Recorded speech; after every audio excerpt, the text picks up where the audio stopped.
Some final concepts. Ordinarily in the year, I cover these under the title of Things We Would Have Covered If There Was More Time. But since that's a much larger segment of the year this year, we're simply going to leave it at that. It's some final concepts. So, there are a list of things that, when talking about the Bible, we have to really talk about.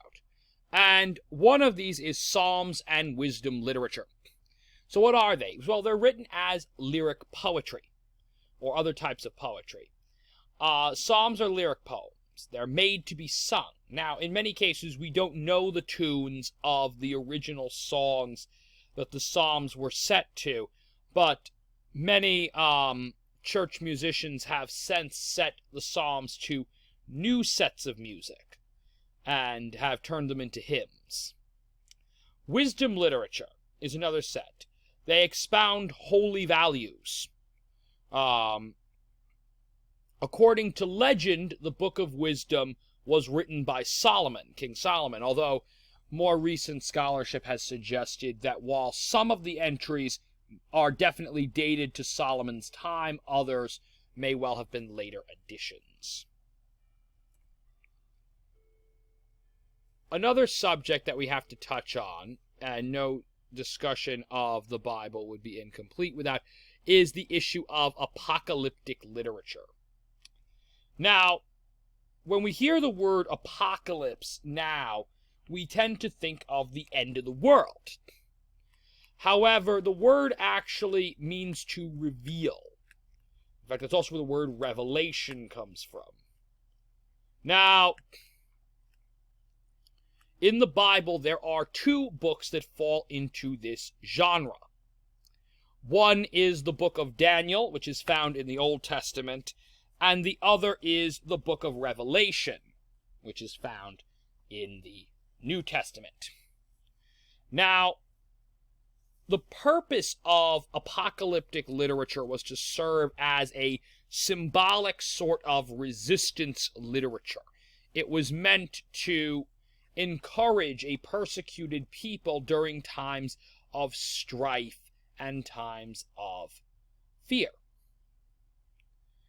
And generally with the message that their suffering was part of some larger picture, and that God was still ultimately in control, and that there would be justice. Justice would be served eventually. Now, this genre enjoyed about 400 years of popularity, from 200 BC until 200 AD. Now, this sort of literature used heavy usage of symbolism. And because of this, these books should not be read literally. I cannot state this enough about apocalyptic literature. Do not, under any circumstances, attempt to read the books literally. It will just be too strange. Rather, certain elements in the book are symbolic.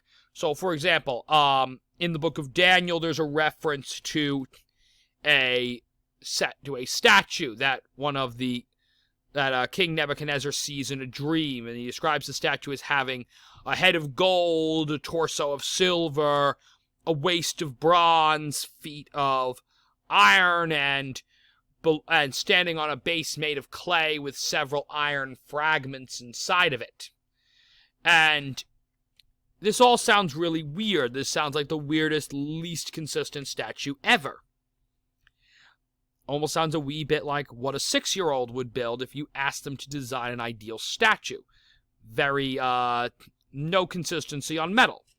But what it actually is supposed to be a description of the change of power in the Mediterranean at the time.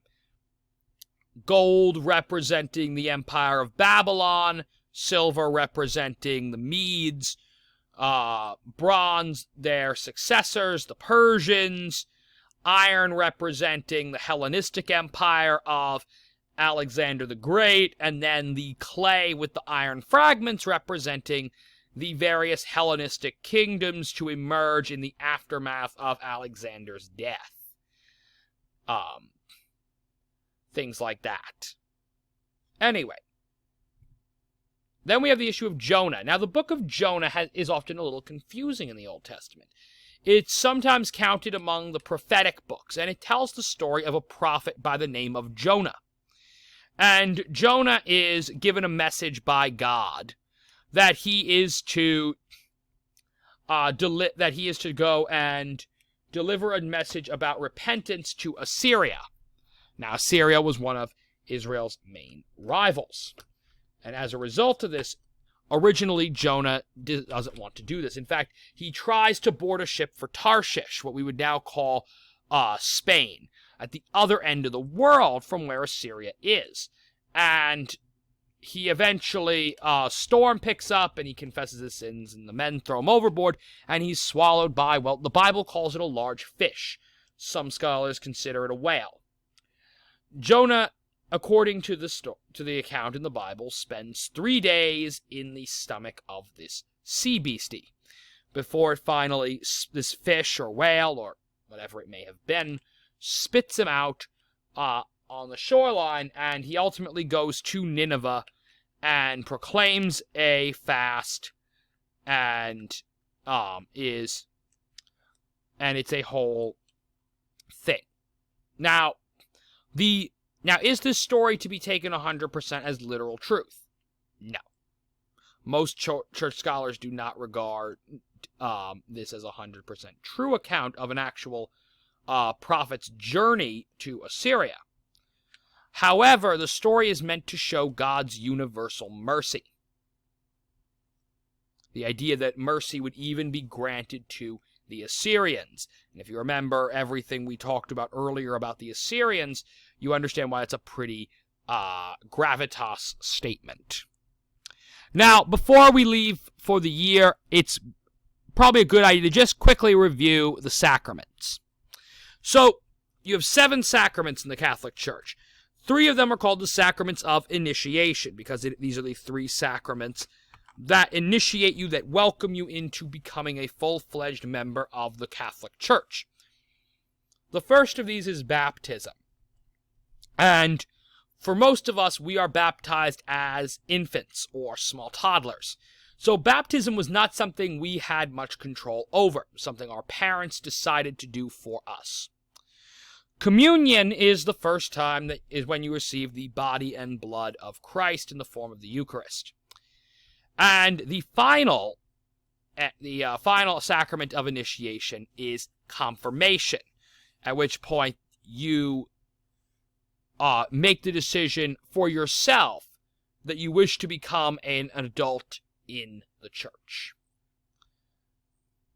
Now, you guys who've already here, you've already gone through 2 out of the 3 sacraments of initiation. You've been baptized into the church, and you've received your first Holy Communion. In the next 2 years, you are going to spend your time studying as what they call confirmanti, which are students studying to make their confirmation. Now, another set of sacraments are what they call the sacraments of healing. The sacrament of reconciliation, or confession, is considered one of these sacraments because it heals the soul, removing the pain of sin that separates us from God. Reconciliation puts us on a better path in life. Anointing of the sick is focused on the healing of the body and blessing for those who have succumbed to illnesses. Then there is the sacraments of service to others. Now, I should mention here, most people do not receive all 7 sacraments in their lifetime. And part of the reason is because of these last 2, matrimony and holy orders. Matrimony refers to the sacrament of Christian marriage, of Catholic marriage.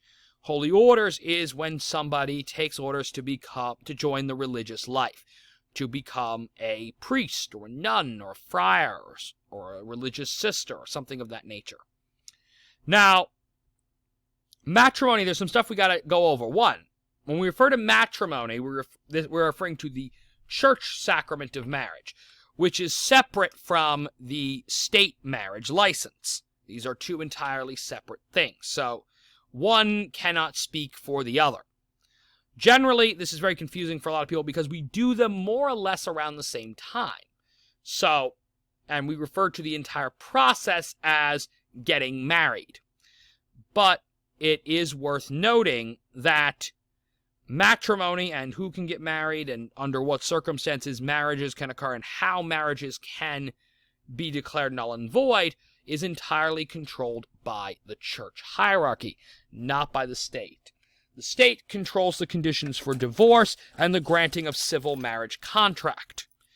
That's the basic principles of the issue. So, that's why, for example, in the Catholic Church, you have to wait until you've finished pre-Cana in order to get married, whereas for a secular marriage license, no such waiting period is required. It's also why, at present in the Catholic Church, only a man and a woman can get married, whereas in the state of New York, any two consenting adults who are not currently married to other adults may get married. That's why that difference exists, and that definition goes back to the fact that matrimony is part of canon law, is part of church law that originated in the Middle Ages and has been with the church since long before the American Republic actually existed, if we're going to be splitting hairs here. So they're not, I know it's a little confusing, but that's just something to keep in mind about matrimony. All right, we also got to talk about what was lost. One of the most interesting segments of biblical history as we look back on it is all the interesting things we don't have anymore. So one of these is the Ark of the Covenant. Probably the most interesting, where did it go, of all the elements in the Bible, because we are introduced to the Ark during the book of Exodus. It's the box in which the original 10 Commandment tablets are placed. And the Israelites carried the Ark before them during their wandering in the desert, during their initial arrival in Israel, during subsequent wars. It's what's put in the temple when Solomon builds the temple. All of this. And then when we get to around the time of the Babylonian exile, the Ark simply disappears. No one ever mentions exactly what happened to it. It just disappears from the record. And there's no reference to exactly what became of it. So, scholars have kind of been left scratching their heads. What exactly happened to the Ark? Some have assumed it was destroyed. That when the Babylonians entered the city of Jerusalem, they took the Ark alongside any other gold and general spoils of war. And because we have references to Babylon and Assyria and other nations talking about literally carrying off, as they put it, carrying off the gods of their enemies, taking statues and other equipment out of a temple was not something that commanders of the Babylonian army would have hesitated to do. And it's very likely that due to the large size of the Ark, it may well have been destroyed, melted down to make it easier to transport. So that's the Ark. Now, others have said no, the Ark wasn't destroyed. Now, one theory is Egypt, which is probably the theory you're all familiar with from adventure movies like Indiana Jones. The theory on the Egypt matter is that before the exile, there was a conflict between Israel and the pharaoh Necho. And we know very little about, and what we know is that Necho made it somewhere deep into the kingdom of Judah, and that he took Judah's king as a political prisoner of war. Now, we don't know exactly how far into Judean territory did Necho go. One theory is that he actually made it as far as Jerusalem and carried off the Ark of the Covenant. Now, if he did this, we arrive at some questions. Was it destroyed by Necho or other Egyptian pharaohs and is lost? Is it sitting among spoils in some Egyptian tomb? Or, since Necho was part of an Ethiopian dynasty to rule over Egypt, when Egypt was inevitably invaded by foreign empires, did the Egyptian Nubian pharaohs, did they take it south to Ethiopia?